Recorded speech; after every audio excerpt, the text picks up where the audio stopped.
Gross domestic product. Now, GDP refers to the total value of all goods and services produced within a country within a given period. Now, generally speaking, GDP is a measure of production in a country. If GDP is going up, production is going up, and the country is experiencing economic growth. However, GDP is a lagging indicator and is released quarterly. Now, what do I mean by lagging indicator? A lagging indicator reflects the economy's historical performance, and changes to these are only identifiable after an economic trend or pattern has already been established. Okay, so the GDP is a lagging indicator, while leading indicators often change prior to large economic adjustments and as such can be used to predict future trends.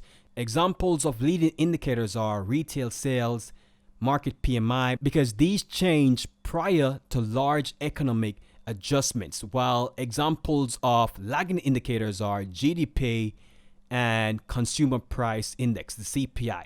Okay, these change after a general trend in the market. Now, rising GDP is a positive sign for an economy. And this is because rising GDP signals growth, and as the economy grows, there is increased inflation. Remember, the main tool used by central banks to control inflation is raising interest rate. So whenever there is increased inflation, this is good for a country's currency, because as a result of this, the central bank will need to increase interest rates. Okay?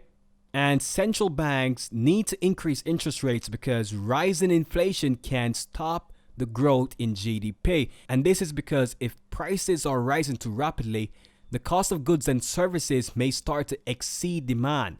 And whenever goods and services start to exceed demand, this will result in excess inventory, and excess inventory will lead to losses, which will result in producers cutting costs, which will result in loss of jobs, which will eventually result in a decrease in retail sales, which will eventually lead to decrease in GDP, and decrease in GDP will eventually lead to the central bank decrease in interest rates. So everything is connected, which is why it's important to understand how these fundamental announcements correlate, so you can see how the result of these indicators affect the central bank and interest rates.